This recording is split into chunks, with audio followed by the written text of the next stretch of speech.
Hello students. अब हम लोग चरक चिकित्सा का दूसरा अध्याय शुरू करने वाले हैं। पहला अध्याय हमारा क्या था? रसायन। और दूसरा है वाजीकरण। तो जैसे हमारे रसायन के चार पार्ट्स थे, वैसे ही वाजीकरण के भी चार पार्ट्स हैं। पहले आपके सिलेबस के अकॉर्डिंग देखते हैं कि इसमें किस किस तरह के क्वेश्चंस बन सकते हैं।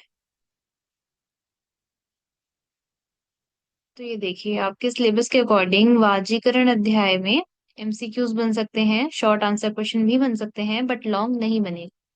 तो आपको कोई मेजर क्वेश्चन वाली प्रैक्टिस नहीं करनी है इसमें, ठीक है? एमसीक्यूज पे ध्यान देना है। और आप शॉर्ट मार्क्स में कितना लिख सकते हैं उस हिसाब से आपको प्रिपेयर करना है चैप्टर। तो हम चैप्टर शुरू करते हैं। हम्म, ठीक है। जैसे हमारे चार पार्ट्स हैं इसमें, तो उन चारों को लर्न करने का क्या निमोनिक है यहाँ पे? जैसे आप शैम्पू लिखते हैं उसमें उसी को बस थोड़ा सा डिकोड का करके एच हटा दिया गया है इसमें से। SAMPU। ठीक है, तो शैम्पू को छोटे में इस तरीके से लिखा है। तो एस से क्या होता है आपका? संयोगशर मूल्य अध्याय। ए से है आपका आसक्ति क्षीरिकम अध्याय। एम से माश परिनिभृत्यम अध्याय। और पू से पुमानजात बलादिकम अध्याय। आप भी अपनी बुक में साइड में लिख लीजिएगा, ताकि जब भी आप चैप्टर खोले एक बार ये सारे वर्ड्स याद कर ले। अब इसमें टोटल कितने फॉर्मुलेशंस बताए गए हैं? टोटल 50 बताए गए हैं। और इंडिविजुअल सब चैप्टर्स में कितने हैं? 15, 8, 15, 12। अगर आप दो चार बार बोलेंगे तो आपको याद आ जाएगा एकदम से कि 15, 8, 15, 12 इस तरीके से बताए गए हैं। ठीक है, तो अब हम स्टार्ट करते हैं। अगर वाजीकरण, तो पहले आपको वाजीकरण का वर्ड का लिटरल मीनिंग क्या होता है वो पता होना चाहिए। ठीक है, तो वाजी एक संस्कृत वर्ड है जिसका मतलब होता है हॉर्स, घोड़ा। ठीक है, तो हॉर्स से वाजीकरण लिया गया है। और करण का मतलब होता है कि समथिंग टू मेक, कि कुछ भी बनाना। यानी कि एक तरीके से कि यहाँ से घोड़े का क्या लिया गया? उसकी स्ट्रेंथ। उसकी स्ट्रेंथ के जैसा बनाना। तो अगर हम ह्यूमन बॉडी के हिसाब से लें तो हम क्या, कहाँ से कोरिलेशन किया गया है इसका? कि enhancement of sexual power, stamina and reproductive health like a horse have. जिस तरीके से घोड़े का स्टैमिना और स्ट्रेंथ होता है, उस तरीके से एक मनुष्य में स्ट्रेंथ बढ़ाना, वो वाजीकरण में आती है। तो हमारे आचार्य ने डिफरेंट डिफरेंट मैथुन योग्य आयु बताई गई है। चार्य चरक के अकॉर्डिंग कितनी है? 16 से 70 वर्ष। सुश्रुत ने बताई है 25 से 80। वाग्भट ने 25 से 80 सेम बताई। तो अभी हमें चरक की रिमाइंडर रखनी है, तो 16 to 70 ईयर्स ये जिन्होंने बताई है। अब हमारा पहला अध्याय क्या है? संयोग शर मूल्य, वाजीकरण पादम। तो संयोग शर मूल्य, ये यही वर्ड क्यों यहाँ पे लिया गया? चैप्टर का यही नाम क्यों है? ये एक फॉर्मुलेशन में आया है, वहां से इस चैप्टर का नाम ले दिया गया है। ठीक है, इसका कोई ऐसा वर्ड का मीनिंग नहीं है, ये जस्ट एक फॉर्मुलेशन है, एक ड्रग है। जो आगे आपको आएगा मैं आपको दिखाती हूँ, जहां से फॉर्मुलेशन स्टार्ट है इस चैप्टर में, यहाँ से शर मूले। ठीक है, तो इस शर मूले यहाँ से चैप्टर का नाम लिया गया है कि इसके मूल का, ये सर एक क्या है? हमारा एक इंग्रेडिएंट है, एक हमारी गृहिणी गुटिका के अंदर, तो वहीं से इस चैप्टर का नाम ले दिया गया है। ठीक है, अब हम चैप्टर शुरू करते हैं। क्या बोला गया है सबसे पहले? वाजीकरणम इविच्छेद पुरुषे नित्य आत्मवान, तदा यतौ ही धर्मार्थौ प्रीतिश्च यश एव च। कि जो नित्य आत्मवान पुरुष है, आत्मवान मतलब कि जिसकी इंद्रियां पूरी तरह युक्त है, जितेंद्रिय है, अच्छे मन वाला है। तो ऐसा पुरुष जब रसायन युक्त हो जाए, अच्छे से रसायन सेवन कर चुका है, अब उसकी लाइफ बढ़ चुकी है, रसायन सेवन का मतलब यही होता है लॉन्गेटिविटी ऑफ लाइफ। जब उसकी उम्र बढ़ चुकी है, तो अब उसकी दूसरी किस चीज की इच्छा होगी? उसे वाजीकरण औषधों की। तो वाजीकरण औषध का सेवन करे, जिससे उसको क्या क्या मिलेगा? धर्म, अर्थ, प्रीति, यश। तो वाजीकरण सेवन से हमें क्या चार चीजें मिल रही हैं? धर्म, अर्थ, प्रीति और यश, ये चार गुण मिल रहे हैं। और एक इंपॉर्टेंट बात यहाँ बोल रही है, पुत्रस्य आयतनम, कि पुत्र का आयतन क्या होता है? वाजीकरण। आयतन मतलब होता है किस चीज की उत्पत्ति का कारण। तो कोई भी, मतलब पुत्र की उत्पत्ति का कारण किसको माना है? वाजीकरण। तो ये आपके एमसीक्यू के हिसाब से हो गया। पुत्र से आयतन किसके लिए आया है? आपको ऑप्शन दे देंगे, आपको वाजीकरण टिक करना है। आगे बढ़ते हैं। इस पूरे विमर्श में डिफरेंट डिफरेंट आचार्य के हिसाब से हमें क्या एज बताई गई है, मैथुन योग्य वही बताया। ठीक है, तो अब हमारा नेक्स्ट श्लोक पे आते हैं हम। स्त्री सर्वोत्तम वाजीकरण। सर्वोत्तम वाजीकरण किसको माना है? अगेन एक एमसीक्यू बन गया आपके लिए। स्त्री को माना है। तो क्या वर्ड संस्कृत में यूज किया गया? वाजीकरणम अग्रयम च क्षेत्रम स्त्री या प्रहर्षिणी। तो वाजीकरण में अग्रय, अग्रय मतलब होता है कि सबसे बेस्ट, सबसे श्रेष्ठ, किसको माना है? स्त्री को। तो वाजीकरण के लिए उत्तम क्षेत्र हर्ष उत्पन्न करने वाली स्त्री होती है। और बाकी हिंदी में देखते हैं क्या बोला है कि प्रत्येक इंद्रिय के अलग अलग मनोनुकूल अर्थ अधिक प्रीति उत्पन्न करने वाला होता है, और स्त्री के शरीर में समुदाय रूप से सभी इंद्रियों के मनोनुकूल अर्थ वर्तमान रहते हैं। कि जब जिसकी इंद्रियां मनोनुकूल होती है, यानी कि जैसा मन चाहता है उस अकॉर्डिंग उसकी इंद्रियां होती है, वैसी इंद्रियां ही स्त्रियों में पाई जाती हैं। कि स्त्री के शरीर का समुदाय भी ऐसा है कि उसकी जो सभी इंद्रियां हैं वो मन के अनुकूल रहती हैं। तो वो अत्यंत ही प्रीति उत्पन्न करने वाली क्यों ना होगी, अर्थात निश्चित ही होगी। तो जब स्त्रियों में ऐसी इंद्रियां पाई जाती हैं तो वो आवश्यक ही उत्तम प्रीति यानी उत्तम हर्ष देने वाली होगी।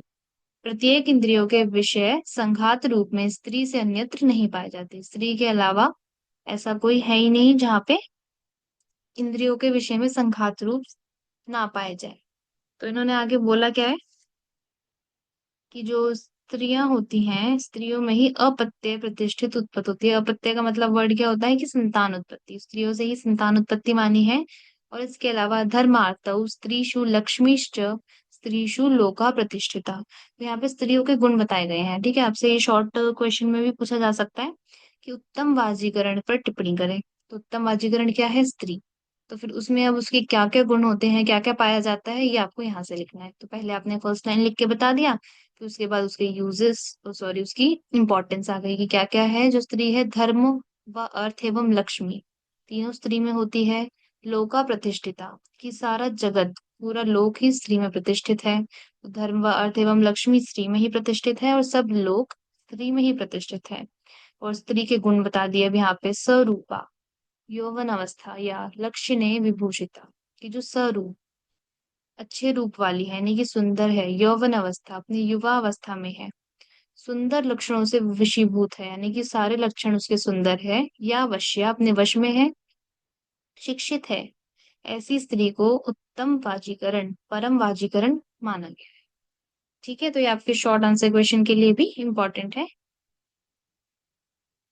आगे बढ़ते हैं। आगे इतना इम्पोर्टेंट नहीं है ये, अब इसको हिंदी में रीड करते हैं कि क्या बोला गया है। रुचि और स्त्री।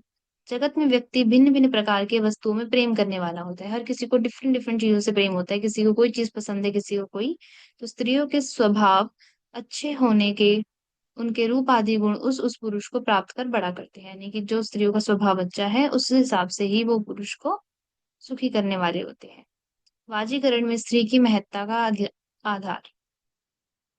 मैंने फिर बोला कि जो जो चीज इंपॉर्टेंट होगी मैं आपको बताती जाऊंगी, बाकी आपको हिंदी रीड करनी है। छोड़ना कुछ नहीं है, रीड करते जाओ, जो बहुत इंपॉर्टेंट है वो लर्न करते जाएंगे। क्या बोला है यहाँ पे? अवस्था सुंदरता, सुंदर वाणी और हाव भाव के द्वारा जो स्त्री जिस पुरुष के लिए उत्तम होती है वो उसके हृदय में प्रवेश करके उन्हें आनंद देने वाली होती है।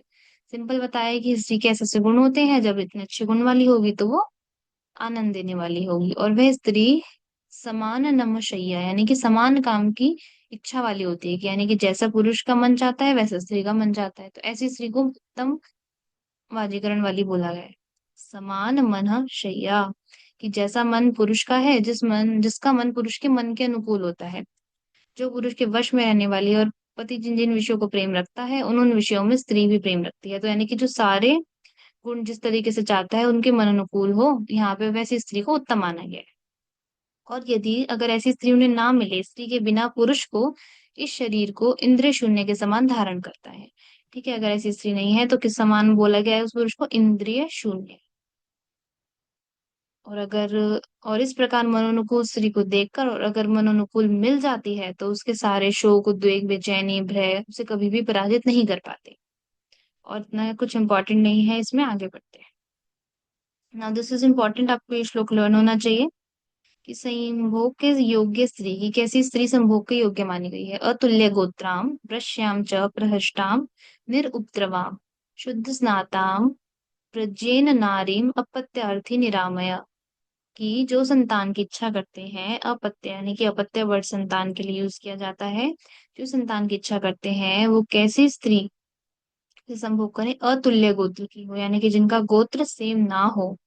वृष्य हो यानी कि उत्तम वाजीकर हो, एफ्रोडिएसिक हो, प्रहर्ष्टा, प्रहर्ष्ट यानी कि प्रसन्न चित्त हो, निरुपद्रवम उसे किसी भी तरह का रोग ना हो, कोई भी उपद्रव ना हो, शुद्ध स्नाता, शुद्ध स्नाता का मतलब है कि जो मेंस्ट्रुअल साइकिल के स्टार्टिंग के 4-5 डेज हैं उसके बाद उनसे पूर्ण होके अच्छे से स्नान की भी हो, ऐसी स्त्री से निरामय, किसी भी रोग से रहित हो, ऐसी स्त्री से संभोग करने को बोला गया है। ये श्लोक लर्न करना है, शॉर्ट आंसर क्वेश्चन में आपसे पूछा जा सकता है।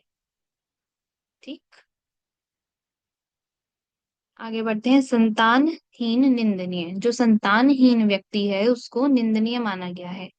जो व्यक्ति संतान रहित होता है वह कैसा है, कैसे रिजेम्बलेंस दी है, वह अकेला मनुष्य छाया रहित जंगल में, जैसे कि ऐसा जंगल जहाँ पे धूप भी नहीं आती है, छाया रहित जंगल से अलग एक शाखा वाले, फल रहित और जिसमें कुछ सित गंध आती हो। ठीक है, एक ऐसे पेड़ से बोला है कि जो जिसमें ना तो फल आते हैं, और फल तो आते ही हैं और साथ में बहुत खराब गंध आती है, ऐसे पेड़ से उस मनुष्य को रिजेंबल किया गया है। ये ऐसे पेड़ के समान वो होता है, अर्थात छाया रहित एक डाली वाला, फल रहित, बुरे गंध वाला पेड़ व्यर्थ है, वैसे ही किसी भी प्रकार का लाभ मनुष्य को नहीं होता। मतलब कि जिस जिस जिस तरह का ये पेड़ है उससे किसी भी मनुष्य को लाभ नहीं हो सकता, उसी प्रकार जो संतानहीन मनुष्य है वो छाया आश्रय रहित है, अर्थात किसी को सहारा नहीं दे सकता। वह स्वयं एक शरीर वाला है, एक शरीर यानी कि जिसकी एक शाखा है। एक शरीर से मतलब है कि वो खुद ही है अकेला, उसके पास पास कोई और है ही नहीं और कोई इंडिविजुअल है ही नहीं। जिसके बच्चे होते हैं उन्हें प्रभूत शाखा, प्रभूत शाखा वर्ड यूज किया था हमने फर्स्ट चैप्टर में जहाँ वाजीकरण की डेफिनेशन पढ़ी थी। तो जिसके पास अगर संतान नहीं है तो वो एक शाखा वाला है और निष्फल है, यानी कि उसके पास कोई फल नहीं है, अनिष्ट गंध वाला है और उसका जीवन व्यर्थ है। आगे और भी कुछ बोला गया है यहाँ पे, अब उन्होंने किस किस चीज से कोरिलेट किया है। अभी तो हमने देखा कि एक ऐसे पेड़ से कर दिया कि जिसमें एक ही शाखा है, फल नहीं है और अनिष्ट गंध आती है। इसके अलावा किससे किया, चित्रदीप से किया है, तृणपुलीद से किया है और शुष्क सर सूखे हुए तालाब से किया है। तो ये आपको शॉर्ट क्वेश्चन में पूछा जा सकता है कि संतान रहित मनुष्य के क्या दोष हैं और आगे फिर संतान युक्त के क्या गुण हैं, ये पूछा जाएगा। तो ये आपका शॉर्ट क्वेश्चन में बन सकता है कि क्या क्या बोला गया है। तो पहला बोला है चित्रदीप, और ये एमसीक्यू भी बन सकता है आपके लिए कि चित्रदीप किसके लिए वर्ड आया है। तो चित्रदीप मतलब होता है कि प्रजा को पहले तो संतान रहित पुरुष चित्रदीप माना है। चित्रदीप से मतलब है कि आप कोई दीवार पे वो फोटो बनाओगे दीप की, तो वो सिर्फ एक फोटो है, वो किसी भी तरीके से कोई रोशनी तो नहीं दे सकती ना, बस वो देखने के लिए है। तो जिस प्रकार एक दीवार में बना हुआ चित्र आपको प्रकाशित नहीं कर सकता, तो उसी प्रकार उस मनुष्य को लाभहीन माना गया है। अब पढ़ते हैं क्या बोला है कि प्रजा रहित पुरुष, पुरुष जो है वो चित्रदीप है, जैसे दीवार पर दीप का चित्र बनाया गया हो और देखने में वो बहुत सुंदर हो पर वो प्रकाश नहीं करता और उससे जनता को कोई लाभ नहीं हो पाता। ठीक है, पहली रिजेम्बलेंस। दूसरी हो गई शुष्क तालाब, सूखे हुए तालाब से, जैसे सूखा हुआ तालाब से ना किसी की प्यास शांत हो सकती है ना किसी जलीय कार्य में भी यूज किया कर सकते हैं, सूखा हुआ तालाब किसी यूज का नहीं है। तो जिस प्रकार उपकार की दृष्टि से जो दोनों एग्जाम्पल हमने दिए ये दोनों व्यर्थ हैं, उसी प्रकार संतान रहित पुरुष को क्या बोला गया, व्यर्थ माना गया है। और हमारा पंच महाभूत से बना हुआ जो शरीर है वो धातु के समान प्रतीत होता है, पर वह अधातु है, अर्थात शरीर को धारण करने की शक्ति उसके पास नहीं रहती। इस प्रकार वह पुरुष जो होता है, पुरुष के आकार का वह तृणपूली, तृणपूली मतलब होता है थूम का, तृणपूली के समान है। तृणपूली क्या होता है कि जब हम खेत होते हैं उसमें एक पुतला सा खड़ा कर देते हैं ना कि कौवे आए और फिर उसे डर डर के भागे कि लगे कि इंसान खड़ा हुआ है, तो वो उसके समान व्यर्थ माना गया है कि वो बस एक जगह खड़ा रह सकता है। तृणपुली होता है जो खेतों में पशुओं को डराने के लिए बनाया जाता है, उसी के समान है, अर्थात तृण के पुली यानी पुतले के समान वो इंसान भी व्यर्थ है। ठीक है, तो ये 3-4 रिजेम्बलेंस है संतान रहित पुरुष की, आप सबको लर्न होनी चाहिए शॉर्ट आंसर क्वेश्चन के लिए। आगे क्या बोला है कि जो पुरुष होता है संतान रहित वो अप्रतिष्ठित होता है, नग्नश्च शून्यश्च एक इंद्रियश्च न। तो जिस पुरुष को संतान नहीं होती वो अप्रतिष्ठित, प्रतिष्ठा रहित होता है, नग्न है, शून्य है और एक इंद्रिय वाले, कि कोई एक इंद्रिय काम कर रही है, ऐसे मनुष्य को निष्क्रिय जानना चाहिए, अर्थात संतान नहीं होती, उसकी प्रतिष्ठा नहीं है। ठीक है, वो कहीं भी जाके सम्मान का काबिल नहीं माना जाता उसे। उसे नग्न अर्थात समय पड़ने पर उसका कोई सहायक नहीं होता, कि वो आसपास उसके कुछ नहीं है, उसे कभी भी किसी की हेल्प चाहिए तो कोई नहीं करेगा। उसे जगत शून्य प्रतीत होता है। शून्य से क्या मीनिंग है, कि उसे पूरा संसार शून्य लगता है, कि कोई है ही नहीं उसके आसपास। उसे एक इंद्रिय वाला, एक इंद्रिय से मतलब है कि एक मुख द्वारा केवल आहार में लगा हुआ, कि एक मुख है वो केवल केवल आहार में लगा हुआ है, खाने में लगा हुआ है, ऐसा माना जाता है। धर्म अर्थ काम आदि इन सभी क्रियाओं से शून्य बोला गया है। जैसे कि अन्यत्र भी कहा गया है, कहीं और एक वर्ड आया है, अपुत्र से गृहम शून्यम, कि बिना पुत्र के एक ग्रह जो होता है वो सूना लगता है, एकदम शून्य लगता है। वैसे ही उस मनुष्य के लिए बोला है। ठीक, अब यहाँ तक कंबाइन करके एक आंसर बन सकता है, यहाँ से लेके यहाँ तक। अब नेक्स्ट आता है आपका संतान युक्त प्रशंसनीय, कि जिसके पास संतान है वो प्रशंसा के काबिल है, ये आपको लर्न होना चाहिए। अब यहाँ से संतान युक्त की गुण बता दिए गए हैं। बहुमूर्ति बहुमुख हो, बहुव्यूह हो बहुक्रिया, बहु चक्षु बहु ज्ञानो, बहु आत्मा च बहु प्रजा। जो आपने यहाँ पढ़ा कि इन सब चीजों से शून्य है, वो यहाँ पे बहु यानी कि उसके पास बहुत है। क्या क्या है? बहुत मूर्ति, मूर्ति यानी कि बहुत मूर्ति वाला है। बहुत मुख वाला है। बहुत शरीर वाला है। बहुत क्रिया यानी कि बहुत कार्य करने वाला है। बहुत नेत्र वाला है। बहुत ज्ञान वाला है, और बहुत आत्मा वाला है। अब यहाँ इन सब वर्डों से मतलब क्या है, कि बहुत लगाने से मतलब कि उनकी इतनी संतानें हैं। जितने ज्यादा लोग उतनी ज्यादा मूर्तियां, जितने ज्यादा लोग उन सबके अपने अपने मुख, तो उन सबका कहा हुआ माना जाएगा, सुना जाएगा, तो बहुत मुख वाला, बहुत शरीर वाला। अब इतने सारे होंगे बच्चे तो बहुत शरीर हो गए। सारे लोग कुछ ना कुछ काम करेंगे तो बहुत कार्य करने वाला हो गया। सबके अपने अपने नेत्र, कुछ देखेंगे कुछ बोलेंगे। सबकी अपनी अपनी बुद्धि, सबकी अपनी अपनी आत्मा। तो ऐसे मनुष्य के पास इतना कुछ होता है, उसकी सारी संतानों के गुण उसमें प्राप्त होते हैं। आगे, मंगलो अयम, प्रशस्यो अयम, धन्यो अयम, वीर्यवान अयम। ऐसे पुरुष को क्या बोला गया है? मंगलमय, उसका जीवन मंगलमय होता है। जिसके पास अधिक संतानें होती हैं उसका जीवन मंगलमय है, प्रशंसा का पात्र है, उसका जीवन धन्य है, और वो वीर यानी कि शक्तिवान, शक्तिशाली माना जाता है। जो व्यक्ति अनेक संतान वाले होते हैं उन्हें लोग यह कहा करते हैं कि इसका जीवन मंगलमय है, ये प्रशंसा का पात्र है, इसका जीवन धन्य है, ये शक्तिशाली है, ये अपने पुत्र पौत्र आदि से संपन्न अत्यंत शाखा वाले वृक्ष के समान है, कि जिसमें बहुत शाखा होती है। इस प्रकार उसकी स्तुति सभी लोग करते हैं। स्तुति करना यानी कि ये बात की जाती है, तो ये सब चीजें बोल के की जाती है कि वो मनुष्य ऐसा है। इस चीज के लिए एक और आपके लिए वर्ड आया, ये श्लोक आपको लर्न होना चाहिए। यहाँ से मतलब ये एक दो तीन ये सब आपके क्वेश्चन आंसर में बन सकता है, वो भी कैसे? शॉर्ट, कि संतान युक्त पुरुष की उस पर टिप्पणी करें, ऐसा बन सकता है। ये श्लोक लर्न होना चाहिए। क्या बोला है? प्रीति बलम सुखम, वृत्ति विस्तारो विपुलम कुलम, यशो लोका सुखो उदकार, तुष्टिश्च अपत्य संश्रिता। कि जो उत्तम अपत्य यानी कि वही पुत्र इतने संतानों से युक्त होता है, वो प्रीति, बल, सुख, वृत्ति मतलब होता है एक तरह से जीवन यापन करने के लिए उसके पास बहुत कुछ होता है। बस विस्तार, पूरे कुल का उसके विस्तार होता है। वो पुलम कुलम, बड़ा कुल होता है ऐसे मनुष्य का, ठीक है, जिसकी उत्तम संतानें हैं। प्रीति यानी कि एक तरह से हर्ष होता है उसके, हमेशा खुश रहने वाला होता है।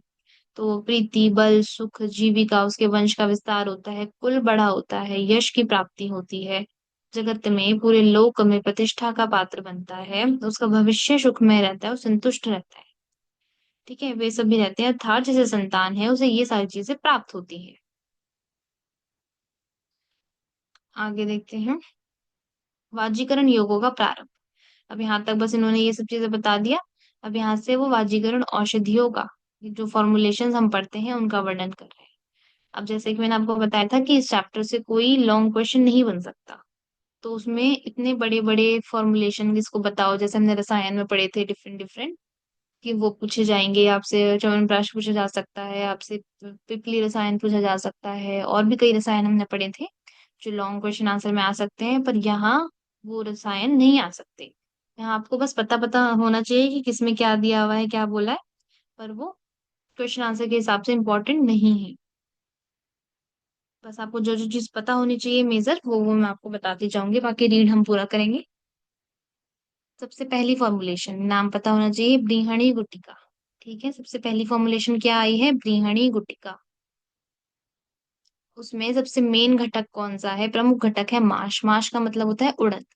नाम कुछ भी हो उसका, स्टार्ट कहीं से भी हो रही हो, पर जो सबसे ज्यादा क्वांटिटी में माना जाता है वही उसका मेन घटक होता है। तो इसमें मार्च सबसे ज्यादा क्वांटिटी में डाला है, तो मेन इंग्रेडिएंट वो हो गया। छोटे छोटे एमसीक्यू बेसिस पे क्वेश्चन बन सकते हैं इससे, कि टोटल कितनी मेडिसिन का वर्णन है इसमें, 19। और वो अलग से हमने नहीं बोला, इसमें बोला है कि इसमें 19 औषधियां ली गई। ये XYZ सारी औषधियां हैं, 19 औषधियों को अलग अलग 3 पल लिया, और नवीन उड़द 1 आड़त। ठीक है, उड़द इज माश, माश को कितना लिया है, 1 आड़त। इन सबको एक द्रोण जल में डाला, क्वाथ बनाया। क्वाथ बनाते हैं, उसे छानते हैं, फिर जब तक वो उसका 1/4 ना रह जाए, फिर छानकर हमने ये मुलेठी, मुनक्का, अंजीर और ये डैश डैश, ये सारे ड्रग्स डाले हमने। ठीक है, इन सबको अलग अलग रस, एक एक आड़क घृत भी 1 आड़क, गाय का दूध 1 द्रोण लेकर सबको मिला के पाक कर दिया। ठीक है, हमने 19 औषधियां डाली है, नवीन उड़द डाली है, फिर उसके बाद काढ़ा बनाया उन सब का, फिर हमने और मेडिसिन डाली है, फिर उसके बाद हमने घी डाला है, दूध डाला है। जब पकते पकते केवल घी रह जाए, ठीक है, पूरा पानी जो भी था वो दूध था सब उड़ जाए, केवल घृत शेष रह जाए, तो छान के उसमें हमने चीनी डालनी है, वंशलोचन डालना है। बाकी अब कतरी कटु की चीजें, पिपली, मरीच, दालचीनी, इलायची, नाके से सब कुछ डालना है। और कितना ही मेडिसिन बनानी है, एक एक पल भर की गोली बनानी है, और उन्हें खाने को देना है, किस हिसाब से, अग्नि बल के अनुसार सेवन कराना है। तो ये योग जो होता है अधिक वृश्य, ब्रीहण और बलवर्धक होता है। तो एष वृश्य है परम योगो, ब्रीहणो बलवर्धना, अनेन अश्व इवोदीर्णो बलिलिंगम समर्पयेत। कि जो ऐसा योग है ब्रीहण गुटी का, वृश्य है, ब्रीहण करने वाला है, बल को बढ़ाने वाला है। ब्रीहण मतलब होता है कि आप जैसे, बस वो आप ज्यादा खा पाते हैं ना, तो आपकी वो स्ट्रेंथ बढ़ जाती है, आपके अंदर अच्छे गुण उत्पन्न हो जाते हैं। इसके प्रयोग से नेक्स्ट लाइन का मतलब क्या है, कि अनेन अश्व, अश्व यानी कि घोड़ा, वापस से जैसे हमने चैप्टर की स्टार्टिंग पढ़ी थी वाजीकरण, तो वही मनुष्य घोड़े के समान काम होकर स्त्री के साथ मैथुन कर पाता है। ठीक है, ऐसी सिमिलर लाइन आगे भी आपको पढ़ने को मिलेगी, बस वो यहाँ लिखी हुई है, ये थोड़ा AIPGT के हिसाब से है, आपके यूजी लेवल पे नहीं पूछा जाए। ठीक है, नेक्स्ट फॉर्मुलेशन में क्या है, वाजीकरण घृत। वाजीकरण घृत में भी मेनली आप यहाँ के जितने भी फॉर्मुलेशन पढ़ोगे ना, तो वहां नूतन उड़द माश पढ़ोगे ही पढ़ोगे, क्योंकि माश एक अच्छा फ्रूडियसिक ड्रग है। तो माश आप बहुत ज्यादा पढ़ोगे, तो उसमें भी नूतन माश का तुष रहित दाना और नूतन छिलका रहित केवांश के बीज। तो उड़द लिया है और केवांश के बीज लिए हैं। ठीक है, 1 आड़क लिया, बाकी जीवक, ऋषभक, मुलेठ, ये सारे आप मेडिसिन लेते हैं, सबका क्वाथ बनाते हैं, छानते हैं, पूरा चीज फॉर्मुलेशन सब सेम है। तो अब इसको लेते कैसे हैं, ठीक है, जो अब जो व्यक्ति अक्षय शुक्र और अपनी जननेंद्रिय में उत्तम बल की कामना करता है, यानी कि जिसको चाहता है कि उसका शुक्र कभी भी क्षय ना हो, और जो इंद्रियां हैं, कौन सी, जननेंद्रियां हैं, वो हमेशा उत्तम बल वाली रहे, तो वो इसको सेवन कब करे, भोजन के पहले 1 पल की मात्रा में, और किस तरह करना है, चाट कर करना है।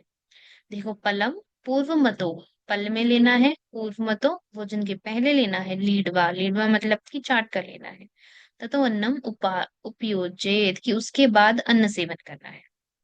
तो ये लाइन मेंशन कर देने से मतलब है कि यहाँ भोजन से पहले का तात्पर्य है कि ये नहीं कि आपको सुबह सुबह उठ के लेना है, बस ये मतलब है कि घृत खाकर तत्काल भोजन करने से तात्पर्य है कि एकदम से आपको भोजन नहीं करना है, आपको भोजन बाद में करना है। तो हम अगर विमर्श में देखेंगे ना, आज के टाइम से जो मात्रा लिखी हुई है 1 पल, तो वो मात्रा बहुत ज्यादा है। तो आज के टाइम हम ये मात्रा रिकमेंड नहीं करते हैं, कितनी करते हैं, 2 से 4 तोल। ठीक, आगे बढ़ते हैं हम नेक्स्ट पे, वाजीकरण पिंड रस। कि अब यहाँ डिफरेंट डिफरेंट चीजें बताई गई हैं, उससे पिंड रस बनाया जाता है।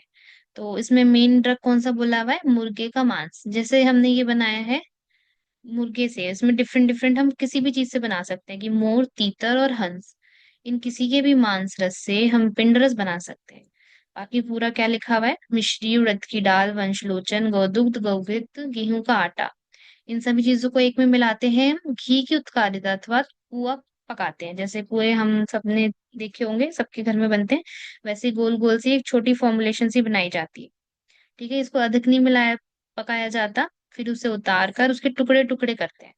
फिर उसमें हम अपने सुगंधित द्रव्य डालते हैं, जितने भी मीठी चीजें डाली है, इलायची डाल दी, आदि सुगंधित द्रव्यों से सुगंधित किए हुए उष्ण एवं मधुर रस युक्त, फिर हम उसमें एंड में डालते हैं कि मुर्गी का मांस रस, जिससे कि उत्कारिका युक्त रस गाढ़ा हो जाता है। इस प्रकार बना हुआ ये पिंड रस वृश्य पुष्टिकारक और बलवर्धक है। इस पिंड रस के सेवन से पुरुष बलवान, सेम वही लाइन आ जाती है, होकर घोड़े के समान कामी होकर स्त्री से संभोग करता है। अनेन ईश्वर इबोधीन बलि लिंगम समर्पयेत। ठीक है, अभी हमने जो ऊपर पढ़ी थी, अनेन अश्व इबोधीन बलि लिंगम समर्पयेत, तो जो हमने बृहणी गुटिका में पढ़ी वही पिंड रस में भी है, सेम। और इसमें एक चीज जो इंपॉर्टेंट हो गई, पहले इंपॉर्टेंट थी कि इसमें मेन घटक कौन सा है ये, दूसरी चीज इंपॉर्टेंट हो गई कि ऐसा सिमिलर हम किस किस से बना सकते हैं, तो हम शिखी, तीतर, हंस, इनसे भी ऐसा पिंड रस बना सकते हैं। ठीक। अब नेक्स्ट है वृश्य माहिष रस। जो जो चीज मैं नहीं बोल रही हूँ कि इंपॉर्टेंट है, वो इतना इंपॉर्टेंट नहीं है, जो होगा इंपॉर्टेंट वो मैं मार्क करा दूंगी। वृश्य माहिष रस, इसमें क्या है कि गौ घृत, उड़द की दाल, बकरी के अंडे, ये सारी चीजें लेते हैं, उन्हें किसमें पकाते हैं, भैंस के मांस में पकाया जाता है। जब वो रस बन जाए तो छान कर नए गौ घृत में भून लेना है, फिर उसमें खट्टे अनार दाने, सेंधा नमक, धनिया, शुंठी, सारी चीजें मिलानी है, फिर वो उत्तम वृश्य बलवर्धक और ब्रीहण होता है। आगे, चार वृश्य रस, ये इंपॉर्टेंट है आपके लिए शॉर्ट आंसर क्वेश्चन के लिए, कि वृश्य रस का वर्णन कहाँ है, और बाकी यहाँ पे इंपॉर्टेंट चीजें कैसे हैं कि किस चैप्टर में कौन सी फॉर्मुलेशन आई है, ये आपको पता होना चाहिए कि ब्रीहन गुटिका कौन से उसमें थी, पाद में थी, पिंड रस कौन से पाद में वर्णित है, चार वृश्य रो कौन से में आया है, वाजीकरण की फर्स्ट, सेकंड, थर्ड, फोर्थ। तो आपको वो चारों याद होने चाहिए, क्योंकि आपसे आपके ऐसे एमसीक्यूज बन के आ सकते हैं कि चारों पाद के नाम लिख देंगे आपको कि बताइए कि चार वृश्य रस का वर्णन किस पाद में आया है। तो फर्स्ट, सेकंड, थर्ड, फोर्थ आपको वो पाद तो पता होना चाहिए और उनके नाम भी पता होने चाहिए सीक्वेंस में। तो चार वृश्य रस क्या है, चटक के मांस को तीतर के मांस के साथ, अब यहाँ से तीतर उठा लिया इन्होंने, तीतर के मांस को मुर्गे के मांस रस के साथ, अब यहाँ से मुर्गा उठाएंगे, मुर्गे के मांस रस को मोर के मांस रस के साथ, और मोर के मांस को हंस के मांस रस के साथ। ठीक है, तो टोटल कितने एनिमल्स का वर्णन आ गया, पांच है। चार वृश्य रस पर अगर पूछे तो कितने जानवर हैं, पांच। उन कौन से, चटक, तीतर, मुर्गा, मोर और हंस। ठीक है, तो फिर इन सबके मांस रस में पकाना है, फिर पक जाने पर इस रस को नूतन घृत में भूनना है। उसमें खट्टे फलों का रस डालना है। खट्टे फल कौन कौन से होते हैं, जैसे अनारदाना, खट्टा बेर, छोड़े अथवा ना छोड़े, उसे मधुर ही रहने दें, और उसमें सुगंधित द्रव्य हो गए चतुर्जात, कर्पूर, कस्तूरी, केसर आदि छोड़कर उन्हें सुगंधित बना ले। उन्होंने जो खट्टी चीजें हैं उसको उन्होंने बोला है कि या तो डाल भी सकते हो या नहीं भी, ये चॉइस है आपकी। ठीक है, तो घी में भूनना है, कुछ खट्टी चीजें डालनी है या नहीं डालनी वो चॉइस है आपकी। तो उसके बाद उसे सुगंधित द्रव्य डालने हैं, कि ऐसे ड्रग्स जिनमें से अच्छी स्मेल आती हो, कि कर्पूर होता है, फिर कस्तूरी, केसर, ऐसी अच्छी चीजें डालती है जो खाने में आपको अच्छी लगे। अब इस रस को अपनी प्रकृति साधना के अनुसार सेवन करें तो बल को बढ़ाने वाला होता है। ठीक है, तो यहाँ पे एक साथ ही चार वृक्ष रसों का वर्णन आ गया। आगे, आगे इतना इंपॉर्टेंट नहीं है ये सारी चीजें, एक बार रीड करते हैं क्या बोला है। वृश्य चटंग मांस, चटंग यानी कि गोरिया के मांस से तृप्त होकर अर्थात भर पेट खाने के बाद तत्काल जो दुग्ध पीता है, मैथुन करते समय उनका लिंग शिथिल नहीं होता, और न रात भर मैथुन करने पर उसका शुक्र का पात होता है। तो उन्होंने कुछ चीजें बताई गई हैं कि अगर हम चटक मांस खा रहे हैं तो हमें क्या नहीं इतना किया गया है। ठीक है, तत्काल गौदुग्ध नहीं पीना। फिर वृश्यमांशियों की भरपूर घृत के साथ साठी चावल के भात को उड़द की यूज से खाकर जो व्यक्ति दूध पीता है, वह काम के वेग से इतना अधिक अधिक रात भर मैथुन करते करते जागता रहता है। तो जो जो चीज ये डोंट्स में आते हैं कि आपको ये नहीं करना है। ऐसे ही वृश्य कुक्कुट मांस में है कि अगर नक्र के शुक्र से में मुर्गे के मांस को भरपूर भर पेट खा लेने पर पुरुष ध्वज हर्ष के कारण रात भर मैथुन करते हुए शयन नहीं करता है, अर्थात पूरी रात मैथुन करने पर भी लिंग शिथिलता नहीं आती है। अब ये चीज इंपॉर्टेंट है। ठीक है, ऊपर ये जो चीज थी इतनी मेजर इंपॉर्टेंट नहीं थी, नाउ इंपॉर्टेंट है वृश्य अंडरस। अब वृश्य अंडरस में भी आपको चार डिफरेंट डिफरेंट अंडरस बताए गए हैं, तो ये इनका नंबर भी इंपॉर्टेंट है। तो वृश्य अंडरस में कितने बताए गए हैं? 4, एमसीक्यू पॉइंट ऑफ व्यू से। इसके अलावा क्या क्या है? मछली के अंडों का रस, हंस के, मोर के और मुर्गे के। तो चार कौन कौन से जानवर बताए गए हैं? मछली, हंस, मोर और मुर्गा।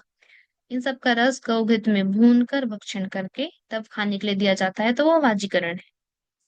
ठीक है, अगर इनका श्लोक लर्न हो जाए तो वेल एंड गुड, नहीं तो हिंदी में तो लर्न करना है, आपका शॉर्ट आंसर क्वेश्चन पूछा जाएगा। और इसके लिए एक ट्रिक है निमोनिक, कि मछली में मोह, ऐसे करके आप याद कर सकते हो कोई कौन कौन से चार। मछली से तो मछली हो ही गया, एक माँ से हो गया आपका मुर्गा, एक मोह से हो गया मोर, और ह से हो गया हंस। तो मछली में मोह, ऐसे करके चारों याद कर सकते हैं आप। अब अगली चीज क्या है? जैसे हमने पढ़ा था रसायन सेवन से पहले शोधन आवश्यक है, वैसे ही शोधन के पश्चात ही वाजीकरण का प्रयोग करना है। तो पहले शरीर का शोधन करना है, तब वाजीकरण औषध देनी है। तो क्या बोलते हैं कि स्रोतसु शुद्धमेव मले शरीरे वृक्षम यदा न मित्तमिति काले। कि स्रोतसों को शुद्ध करना है पहले, कि स्रोतसों के शुद्ध हो जाने पर जब शरीर एकदम स्वच्छ हो जाए, दोष एवं मल से रहित हो जाए, तब उचित काल पर जो मनुष्य मात्रा के अनुसार वृक्ष योग को खाता है, वह उक्त वृक्ष औषध के प्रयोग से अधिक रूप में मैथुन करने की शक्ति प्राप्त करता है। ठीक है, तो स्टार्टिंग में शोधन इंपॉर्टेंट है, और उससे सेवित वृक्ष योग ब्रीहण और बल को देने वाला होता है। इसलिए बल के अनुसार पहले मनुष्य को क्या करना है? शोधन के लिए वमन विरेचन द्वारा शरीर संशोधित कर लेना है पूरी तरह, क्योंकि मलिन शरीर में अगर कोई भी वृक्ष युग प्रयुक्त करते हैं तो वो सिद्धि देने वाला नहीं होता।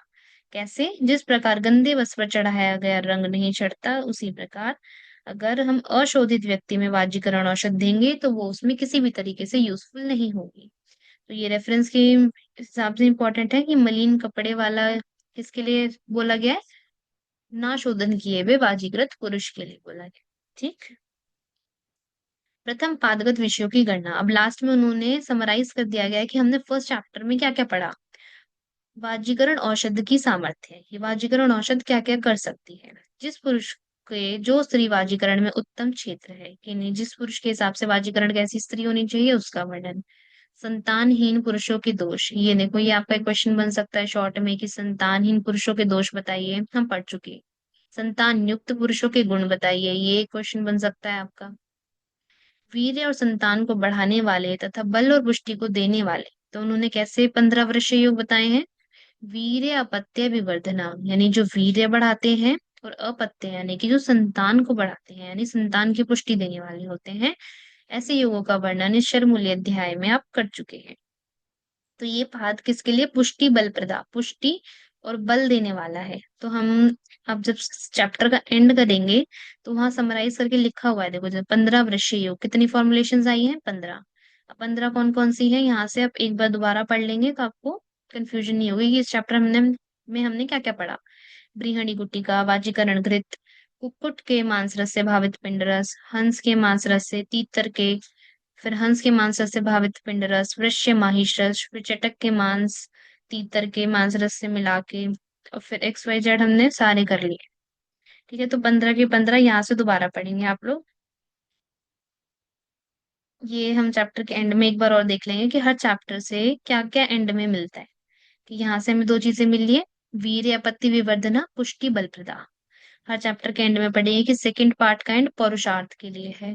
थर्ड पार्ट है शुक्र बल प्रदा, फोर्थ है मैथुन पूर्व पश्चात से फिर। क्या मतलब है? हम जैसे जैसे चैप्टर पढ़ते जाएंगे वैसे करते जाएंगे। आज की क्लास में इतना ही खत्म करते हैं। Okay, thank you.